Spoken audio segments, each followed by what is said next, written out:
রবিবার ভোরে ইরানের 3টি পরমাণু কেন্দ্রে হামলা চালায় আমেরিকা। তার 24 ঘন্টার মধ্যেই সোমবার ফের ইসরায়েলি সেনা হামলা চালিয়েছে ফোর্ডোর পরমাণু কেন্দ্রে। মনে করা হচ্ছে ইরানের সবচেয়ে গুরুত্বপূর্ণ পরমাণু কেন্দ্রটিকে সম্পূর্ণ ধ্বংস করতেই আমেরিকা ও ইসরায়েল পর্যায়ক্রমে হামলা চালাচ্ছে। একের পর এক হামলায় ওই পরমাণু কেন্দ্র থেকে তেজস্ক্রিয় বিকিরণ ছড়ানো নিয়ে আতঙ্ক বাড়ছে। তেহরান ও নাতানজে একের পর এক হামলার পর এবার ইসরায়েল দাবি করেছে এই অভিযান ছিল ইরানের সামরিক পরিকাঠামোর ওপর সবচেয়ে জোরালো ও পরিকল্পিত আঘাতগুলির মধ্যে একটি। ইসরায়েলের সোমবারের এই হামলায় কয়েক ঘন্টা আগেই মার্কিন বায়ুসেনা অপারেশন মিডনাইট হ্যামার অভিযানে GBU-57 বাংকার ব্লাস্টার বোমা ও টমাহক ক্রুজ মিসাইল দিয়ে হামলা চালিয়েছিল ফোর্দো, নাতানজ ও ইস্পাহানের পরমাণু ঘাঁটিতে। এরপরই সোমবার ইসরায়েল একইভাবে সেখানে পরিকল্পিতভাবে এই হামলা করেছে আমেরিকা। ইসরায়েল ইরানের ফোর্দো পারমাণবিক কেন্দ্রটি প্রায় 80 থেকে 90 মিটার গভীরে পাহাড়ের নিচে অবস্থিত। সেখানে ইউরেনিয়াম দ্রুত সমৃদ্ধ করার ক্ষমতা রয়েছে। এত গভীরে অবস্থিত পরমাণু কেন্দ্র ধ্বংস করতে শুধু আমেরিকার মতো শক্তিধর দেশের বাংকার ব্লাস্টার অস্ত্র প্রয়োজন, একথা এক প্রকার মেনেই নিয়েছিল ইসরায়েল। কিন্তু তা সত্ত্বেও তারা ফের হামলা চালালো কেন? আসলে মনে করা হচ্ছে ইরান পুরোপুরি ধোঁকা খাইয়ে দিয়েছে আমেরিকাকে।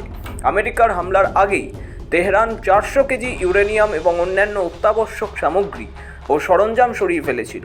সে কারণেই মার্কিন হামলার পরেও কোনো তেজস্ক্রিয়তা লক্ষ্য করা যায়নি। অতএব ওই পরমাণু কেন্দ্রের ক্ষতি হলেও ইরান আসল জিনিস বাঁচিয়ে নিয়েছে। স্যাটেলাইট ছবিতেও ধরা পড়েছে এই ধ্বংসস্তূপের চিহ্ন। ইরান পারমাণবিক বোমা তৈরি করেছে বহুবার। মার্কিন গোয়েন্দা রিপোর্টে এই তথ্য উঠে এসেছে, যদিও আজ পর্যন্ত তা প্রমাণিত হয়নি।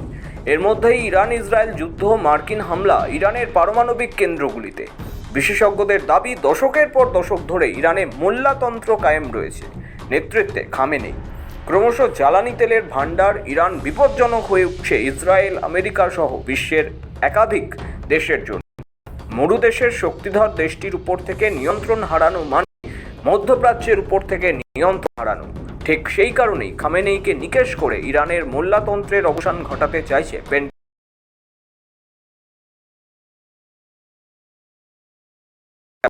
প্রকাশ্যে সেই দাবি মানেনি ওয়াশিংটন। 1979 সালের ইসলামী বিপ্লবের পর এই প্রথম কোনো পশ্চিমী শক্তি এত বড় সামরিক অভিযান চালালো ইরানে। পরিস্থিতি ক্রমেই উত্তপ্ত হয়ে উঠছে পশ্চিম আমেরিকার প্রত্যক্ষ সামরিক হস্তক্ষেপ ঘিরে উদ্বেগ প্রকাশ করে একাধিক দেশ। ভারতের বিদেশ মন্ত্রকও জানিয়েছে তারা উদ্বেগের সঙ্গে পরিস্থিতি পর্যবেক্ষণ করছে। ব্যুরো রিপোর্ট, সময়, কলকাতা।